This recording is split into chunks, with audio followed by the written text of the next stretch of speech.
Shalom saudara-saudara yang dikasihi oleh Tuhan. Melayani Tuhan dengan menjadi berkat bagi orang lain bukanlah perkara mudah. Tetapi justru itulah panggilan yang Tuhan berikan kepada kita. Oleh karena itu saudara, kita tidak bisa melayani Tuhan dengan kekuatan kita atau dengan hikmat kita. Kita perlu berjalan bersama dengan Tuhan. Salam jumpa dalam program Tuhan adalah Gembalaku. Saudara, pengabdian kita sebagai orang Kristen adalah kepada Tuhan.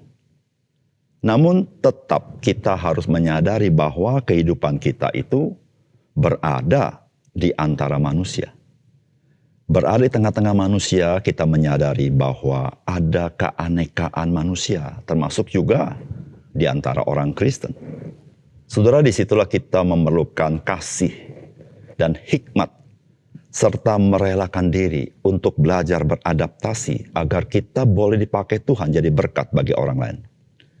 Saudara, kita tetap harus berpegang kepada kebenaran, namun di dalam kasih. Kebenaran tidak dapat dikompromikan, namun kasih memampukan kita memahami orang lain. Saudara, banyak hal yang terkait dengan budaya atau kebiasaan manusia tidak bertentangan dengan kebenaran. Namun mungkin saja hal itu bukan kebiasaan kita sebagai orang Kristen. Maka kasih memampukan kita tidak mengasingkan diri dari orang-orang sekitar kita. Saudara, mari kita membaca Kisah Rasul pasal 21 ayat 17 sampai dengan 26. Ketika kami tiba di Yerusalem, semua saudara-saudara menyambut kami dengan suka hati.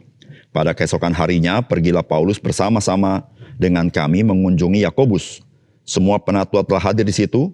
Paulus memberi salam kepada mereka lalu menceritakan dengan terperinci apa yang dilakukan Allah di antara bangsa-bangsa lain oleh pelayanannya. Mendengar itu mereka memuliakan Allah. Lalu mereka berkata kepada Paulus, "Saudara, lihatlah, beribu-ribu orang Yahudi telah menjadi percaya dan mereka semua rajin memelihara hukum Taurat. Tetapi mereka mendengar tentang engkau bahwa engkau mengajar semua orang Yahudi yang tinggal di antara bangsa-bangsa lain untuk melepaskan hukum Musa. Sebab engkau mengatakan supaya mereka jangan menyunatkan anak-anaknya dan jangan hidup menurut adat istiadat kita. Jadi bagaimana sekarang? Tentu mereka akan mendengar bahwa engkau telah datang kemari. Sebab itu lakukanlah apa yang kami katakan ini. Di antara kami ada 4 orang yang bernasar. Bawalah mereka bersama-sama dengan engkau, lakukanlah pentahiran dirimu bersama-sama dengan mereka, dan tanggungkanlah biaya mereka. Sehingga mereka dapat mencukurkan rambutnya, maka semua orang akan tahu bahwa segala kabar yang mereka dengar tentang engkau sama sekali tidak benar, melainkan bahwa engkau tetap memelihara hukum Taurat. Tetapi mengenai bangsa-bangsa lain yang telah menjadi percaya, sudah kami tuliskan keputusan-keputusan kami, yaitu mereka harus menjauhkan diri dari makanan yang dipersembahkan kepada berhala dan darah dari daging binatang yang mati dicekik dan dari percabulan." Pada hari berikutnya, Paulus membawa orang-orang itu serta dengan dia, dan ia mentahirkan diri bersama-sama dengan mereka, lalu masuk ke bait Allah untuk memberitahukan bagaimana pentahiran akan selesai dan persembahan akan dipersembahkan untuk mereka masing-masing. Saudara yang dikasihi oleh Tuhan, Rasul Paulus telah tiba di kota Yerusalem. Dan dia sangat disambut oleh saudara-saudara seiman, karena sudah lama tidak berjumpa, karena Rasul Paulus berkeliling untuk memberitakan Injil dan melayani bangsa-bangsa lain. Nah, saudara, berada di Yerusalem bersama-sama dengan orang-orang percaya Yahudi juga bukan hal yang mudah, karena mereka mempunyai kebiasaan-kebiasaan yang sangat kuat sebagai orang Yahudi. Saudara, bagaimana Rasul Paulus menyikapinya? Dan saudara, apakah pesan firman Tuhan bagi kita? Saudara, yang pertama, meminimalisasi keberatan-keberatan dari orang-orang yang kita layani, agar pelayanan kita dapat diterima dengan baik. Saudara, firman Tuhan berkata begini, mendengar itu mereka memuliakan Allah, lalu mereka berkata kepada Paulus, "Saudara, lihatlah, beribu-ribu orang Yahudi telah menjadi percaya dan mereka semua rajin memelihara hukum Taurat. Tetapi mereka mendengar tentang engkau bahwa engkau mengajar semua orang Yahudi yang tinggal di antara bangsa-bangsa lain untuk melepaskan hukum Musa. Sebab engkau mengatakan supaya mereka jangan menyunatkan anak-anaknya dan jangan hidup menurut adat istiadat kita."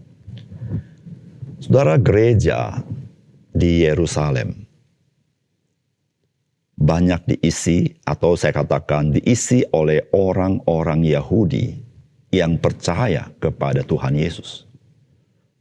Dan dikatakan beribu-ribu mereka sudah percaya, berarti sangat banyak mereka yang percaya.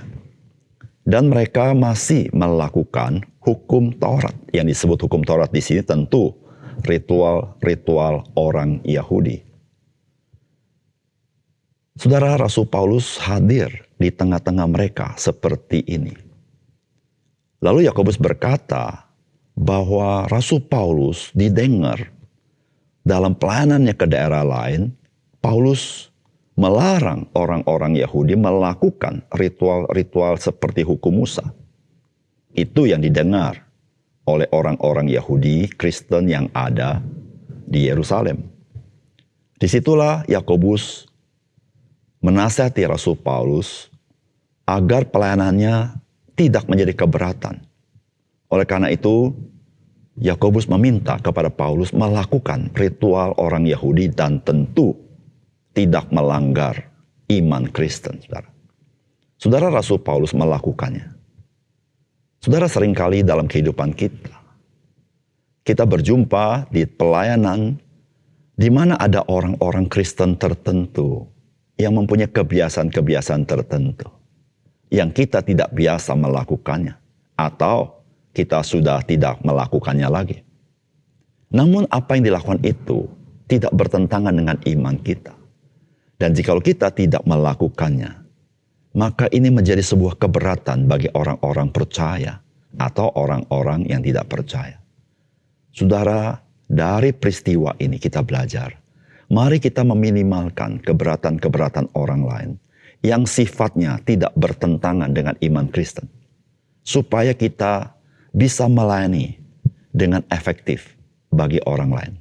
Saudara, ada banyak budaya, ada banyak kebiasaan yang tidak bertentangan dengan kebenaran firman Tuhan. Namun mungkin engkau dan saya tidak biasa melakukannya. Saudara, agar pelayananmu boleh efektif menjadi berkat, mari kita menjadi sama dengan mereka, supaya mereka tahu kita mengasihi mereka. Yang kedua, saudara, firman Tuhan hari ini mengajarkan kepada kita bahwa pertumbuhan iman setiap orang percaya itu berbeda-beda. Sehingga kita perlu belajar melayani sesuai dengan pertumbuhan iman orang percaya tersebut. Saudara, firman Tuhan berkata begini, sebab itu lakukanlah apa yang kami katakan ini. Di antara kami ada 4 orang yang bernasar, bawalah mereka bersama-sama dengan engkau, lakukanlah pentahiran dirimu bersama-sama dengan mereka, dan tanggungkanlah biaya mereka sehingga mereka dapat mencukurkan rambutnya, maka semua orang akan tahu bahwa segala kabar yang mereka dengar tentang engkau sama sekali tidak benar, melainkan engkau tetap memelihara hukum Taurat. Ayat 26. Pada hari berikutnya Paulus membawa orang-orang itu serta dengan dia, dan ia mentahirkan diri bersama-sama dengan mereka, lalu masuk ke bait Allah untuk memberitahukan bila mana pentahiran akan selesai dan persembahan akan dipersembahkan untuk mereka masing-masing. Saudara, nasihat bagi Rasul Paulus adalah melakukan pentahiran. Saudara, ini dilakukan karena Rasul Paulus sudah berkeliling ke bangsa-bangsa lain, maka perlu ada ritual pentahiran. Saudara, ini adalah kebiasaan orang Yahudi. Lalu di sana ada 4 orang yang bernasar. Saudara, ini nasar adalah sesuatu yang biasa mereka lakukan, yaitu dengan tidak mencukurkan rambut. Sampai akhirnya tiba waktunya, berakhirlah nasar mereka, yaitu mereka mencukurkan rambut mereka. Saudara, semua ini dilakukan adalah adat istiadat dan kebiasaan orang-orang Yahudi. Agar orang-orang Yahudi tidak ada keberatan kepada Rasul Paulus. Saudara, Rasul Paulus melakukannya, saudara. Saudara, orang-orang Kristen di Yerusalem, meskipun mereka sudah Kristen, namun mereka tetap adalah orang Yahudi. Yang telah bertahun-tahun mereka melakukan adat istiadat orang Yahudi. Oleh karena itu mereka tetap melakukannya, meskipun mereka sudah Kristen. Semua dilakukan tidak bertentangan dengan iman Kristen. Namun mereka tetap melakukannya. Kenapa? Karena begitulah pertumbuhan iman mereka. Tidak bisa serta-merta mereka menjadi orang yang berbeda. Saudara, oleh karena itu, saudara yang kasih dalam Tuhan, ketika kita melayani orang-orang percaya, saudara, tiap orang percaya memiliki pertumbuhan iman yang berbeda-beda. Setiap orang percaya mempunyai latar belakang budaya yang berbeda-beda. Setiap orang percaya punya latar belakang kehidupan yang berbeda-beda, termasuk sosial, pendidikan, dan sebagainya. Oleh karena itu, saudara, ketika kita ingin melayani orang lain, maka kita harus belajar memahami orang lain. Untuk hal-hal tertentu yang tidak bertentangan dengan firman Tuhan, kita menjadi sama dengan orang lain. Supaya orang tahu bahwa kita tidak menjadi seorang yang anti kepada orang-orang yang kita layani. Saudara yang kasih dalam Tuhan, memahami bahwa pertumbuhan iman setiap orang Kristen berbeda-beda akan menolong kita lebih memahami orang-orang yang kita layani dengan kasih Kristus. Bahkan, saudara, membuat kita lebih efektif untuk menjadi berkat bagi orang lain. Mari kita berdoa. Bapa surga, terima kasih untuk kebenaran firman Tuhan. Bagaimana kami harus belajar memahami orang lain. Bagaimana kami harus belajar meminimalkan keberatan-keberatan orang lain terhadap kami di dalam pelayanan kami. Agar kami bisa menjadi berkat bagi orang lain. Ya Tuhan, kami tahu untuk melakukan semuanya itu kami ada harga yang harus kami bayar. Ada kalanya kami sulit. Tetapi biar Roh Kudus menolong kami menjadi orang-orang percaya yang adaptif, yang sanggup menolong orang lain dengan kasih Tuhan. Terima kasih untuk firman-Mu Tuhan. Dalam nama Tuhan Yesus kami berdoa. Amin.